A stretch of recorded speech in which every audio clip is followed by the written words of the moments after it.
अस्सलामुअलैकुम। आज का हमारा टॉपिक है डाइजेस्टिव सिस्टम। आप सबको मालूम है कि हमारे जिस्म को एनर्जी की ज़रूरत है, जिसकी वजह से हमारा जिस्म पूरा दिन काम करने में मसरूफ़ होता है। और वो एनर्जी हमें कहाँ से मिलती है?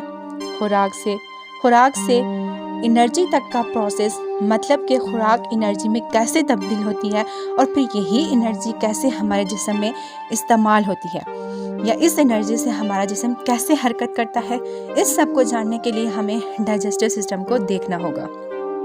सबसे पहले हम डाइजेस्टिव सिस्टम की डेफिनेशन को देखेंगे। एक ऐसा प्रोसेस जिसमें खुराक को सादा कीमियाई अज्जा में तोड़ा जाता है, या सादा कीमियाई अज्जा हमारे जिस्म में जज़ब होते हैं और फिर इन्हें खुराक के तौर पर इस्तेमाल किया जाता है। ऐसी खुराक जो कि इन सादा कीमियाई अज्जा के टूटने से हासिल होती है, जिससे जैसे ही हम खुराक मुंह के ज़रिए खाते हैं तो ये आगे जाके हमारे खून में एज ए न्यूट्रेंट जज़ब हो जाती है। इसमें फैट्स और अमाइनो एसिड्स भी आते हैं। देखें, जो खुराक हम खाते हैं वो बिल्कुल इसी तरह हमारे जिस्म में जज़ब नहीं होती है। इस खुराक को छोटे छोटे टुकड़ों में तोड़ना ज़रूरी होता है ताकि वो जज़ब होने के काबिल हो जाए।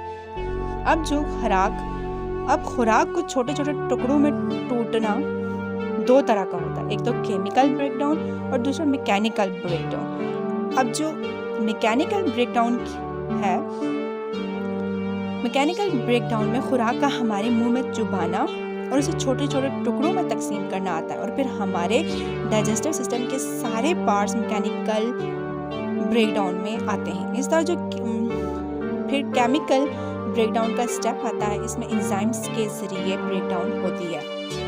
एंजाइम्स ग्लैंड्स और एसेसरी ग्लैंड्स से खारिज होते हैं। एसेसरी ऑर्गन्स वो होते हैं जो डाइजेशन में मदद करते हैं, मतलब कि ये प्राइमरी ऑर्गन्स नहीं होते। अब आते हैं डाइजेस्टिव सिस्टम की एक्टिविटीज़ की तरफ।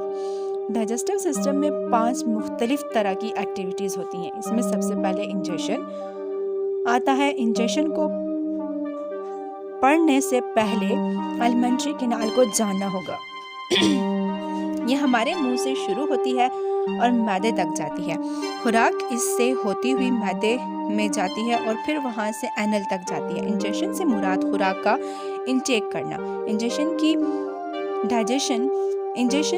डाइजेशन का फर्स्ट स्टेप होता है। डाइजेशन की दूसरी एक्टिविटी प्रोपल्जन है। खुराक का मुंह से आगे धकेलना प्रोपल्जन कहलाता है। लफ्ज़ प्रोपल्जन मीन ही क्या है? धकेलना।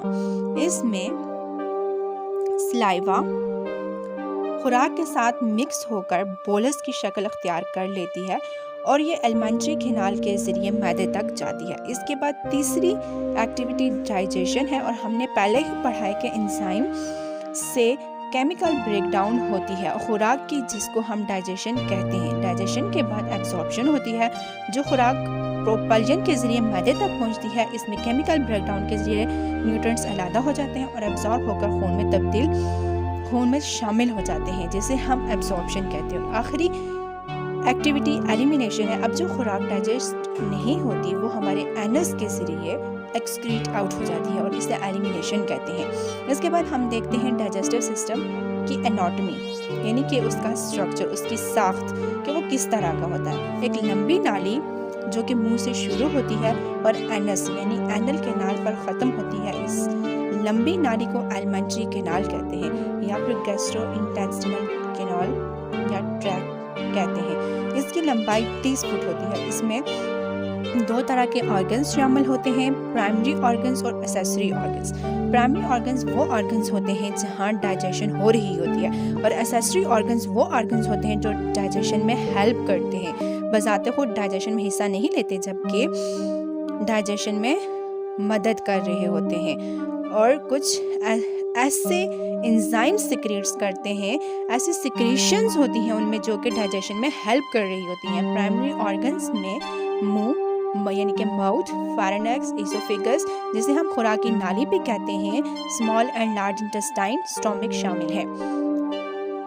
एलिमेंट्री कैनाल एनस पे जाके ख़त्म हो जाती है। सेंसरी ऑर्गन्स में दांत, ज़बान, स्लाइवरी ग्लैंड्स, जिगर, पित्ता, लबलबा शामिल हैं, जो कि सिक्रेशंस प्रोड्यूस करते हैं और डाइजेशन में मदद देते हैं। स्लाइवरी ग्लैंड सलाइवा प्रोड्यूस करते हैं जिसकी मदद से बोलस बनता है।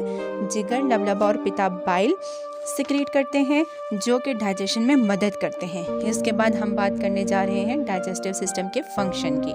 7 different function digestive system operate कर रहा है।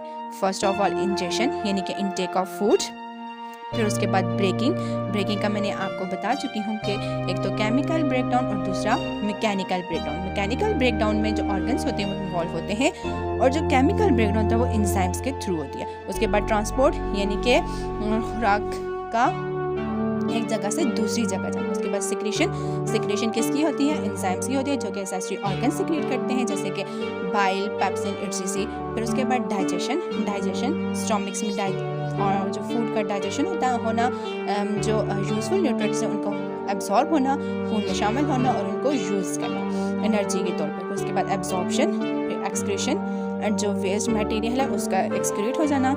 ये था हमारा आज का टॉपिक।